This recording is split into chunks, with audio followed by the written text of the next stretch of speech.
అనకాపల్లి జిల్లా రాంబిల్లి మండలం కొప్పుగుండుపాలెంలో జరిగిన సంఘటనపై స్పందించిన హోం మినిస్టర్ అనిత. 9వ తరగతి చదువుతున్న మైనర్ బాలికను అతి కిరాతకంగా హత్య చేయడం జరిగింది. జరిగిన ఘటనపై ప్రత్యేక బృందాలు వేయడం జరిగింది. ఈ ఘటన తెలిసిన వెంటనే పోలీసు ఉన్నతాధికారులకు ఫోన్ చేసి కనుక్కోవడం జరిగింది. సుమారు 8-9 బృందాలు ఏర్పాటు చేయడం జరిగింది. నిందితుడు పరారీలో ఉన్నాడు. త్వరగా పట్టుకుని అరెస్టు చేస్తామని తెలిపారు. ముఖ్యమంత్రి చంద్రబాబు నాయుడుతో మాట్లాడి ఆ అమ్మాయి కుటుంబానికి సహాయ సహకారాలు అందిస్తామని అన్నారు. చోటు చేసుకుంది.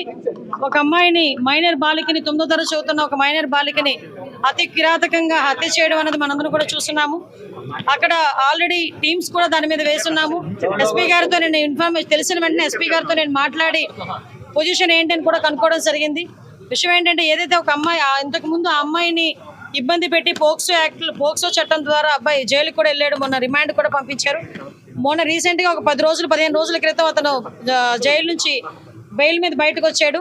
వచ్చిన తర్వాత ఆ అమ్మాయిని హత్య చేయడం జరిగింది. దానికి సంబంధించి ఇంచుమించుగా 18 పేజీల వాంగ్మూలం కూడా వాంగ్మూలం ఒక లెటర్ కూడా పెట్టున్నాడు అక్కడ. అతనైతే ఇప్పుడు మనకి పరారులో ఉన్నాడు. ఎట్టి పరిస్థితుల్లోని కూడా పోలీస్ డిపార్ట్మెంట్ అంతా కూడా సుమారుగా 8-9 బృందాలు కూడా ఏర్పాటు చేయడం జరిగింది. అన్ని బృందాలు కూడా ఈరోజు అతనికి పట్టుకోవడానికి ప్రయత్నం కాదు, ఎట్టి పరిస్థితులు పట్టుకొని తీరుతాయి. ఎందుకంటే చట్టం ముందు ఎవరు కూడా తప్పించుకునే పరిస్థితికి లేదు. డెఫినెట్గా ఎవడైతే హత్య చేశాడో అతన్ని ఇమీడియట్గా మేము పట్టుకునే ప్రయత్నం కాదు, పట్టుకొని తీరుతాం. డిపార్ట్మెంట్ వాళ్ళకి కూడా చాలా క్లియర్ ఇన్స్ట్రక్షన్స్ వెళ్ళి చంద్రబాబు నాయుడు గారు, లోకేష్ బాబు గారు, పవన్ కళ్యాణ్ గారు కూడా దీని మీద ఆరా తీయడం జరిగింది, నాతో మాట్లాడడం జరిగింది. డెఫినెట్గా ఎట్టి పరిస్థితుల్లోని నిందితుడు ఎవరైతే ఉన్నాడో అతి తొందరగా వీలైతే ఈ రోజు రేపట్లోనే నిందితుడిని పట్టుకుని అరెస్ట్ చేసే పరిస్థితి కొన్నిసార్లు వెనక పడుతున్నారని చెప్పేసి ఫిర్యాదు చేయడం జరిగింది. అయినా సరే పట్టించుకోలేదు. లేదమ్మా, కంపల్సరీగా నిజంగా అదే కనుక జరిగితే, నిజంగా అమ్మాయి దగ్గర నుంచి కంప్లైంట్ వెళ్ళి ఆ పోలీసులు కనుక పట్టించుకోలేదన్న సంగతి తెలిస్తే డెఫినెట్గా ఏ పోలీస్ అయితే ఆ పోలీసు మీద చర్యలు తీసుకుంటాం. అందులో అక్కడెక్కడ కూడా బ్యాక్ స్టెప్ వేసే పరిస్థితి లేదు. కానీ మాకు వచ్చిన ఇన్ఫర్మేషన్ ఏంటంటే అటువంటి పరిస్థితి ఏమీ లేదు. చాలా ఆఫ్ సడన్ వచ్చి అతను హత్య చేసి వెళ్ళాడు అన్నది మాకు వచ్చిన ఇన్ఫర్మేషన్. లేదమ్మా, నిజంగానే వాళ్ళ బ్రదర్ కూడా చాలా ఇనిషియేషన్ తీసుకున్నాడు. ఇంతకు ముందు కూడా తను బెంగళూరులో పనిచేసేవాడు. ఇనిషియేషన్ తీసుకుని ఈ అబ్బాయి ఇంచుమించు 26 సంవత్సరాలు, ఆ అమ్మాయి చూస్తే 13 సంవత్సరాల వయసు. అవతల నిందితుడు ఎవరైతే ఉన్నాడో ఆ అబ్బాయిది కూడా 26-27 సంవత్సరాల వయసు. సో ఈ సిచ్యువేషన్స్లోనే వాళ్ళ అన్నయ్యకి చాలా సేఫ్ గార్డ్ చేశాడు. కానీ దురదృష్టవశాత్తు అమ్మాయిని కాపాడుకోలేకపోయారు. కానీ ఎట్టి పరిస్థితుల్లో నిందితుడిని అయితే డెఫినెట్ గా పట్టుకున్నారు. కంపల్సరీగా చంద్రబాబు నాయుడు గారితో మాట్లాడతాం. ఎటువంటి పరిస్థితుల్లో అమ్మాయి చిన్నపిల్ల, మైనర్ బాలిక, ఆ అమ్మాయికి ప్రభుత్వం నుంచి అందాల్సిన సహాయ సహకారాలు అన్ని కూడా అందిస్తాం ఆ కుటుంబానికి.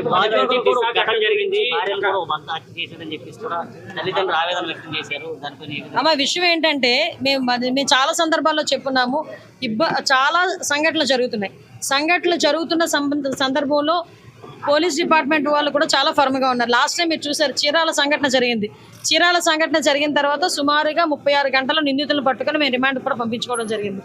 ఎక్కడ ఏమి జరిగినా చాలా యాక్టివ్గా పోలీస్ డిపార్ట్మెంట్ వాళ్ళు పనిచేస్తున్నారు.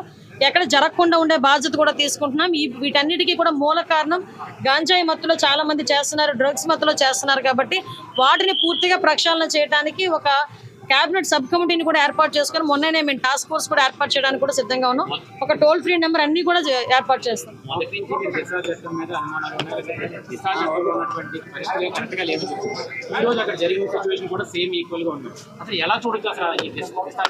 దిశ చట్టమే లేదండి. చట్టం లేని దాని గురించి మీరు మాట్లాడుకోవడం అనవసరం.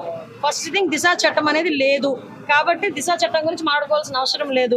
ఇప్పుడున్న చట్టాలను బలోపేతం చేసుకుని మనం ఫర్దర్గా ఎటువంటి ఇబ్బంది లేకుండా చూసుకునే బాధ్యత తీసుకుంటాం.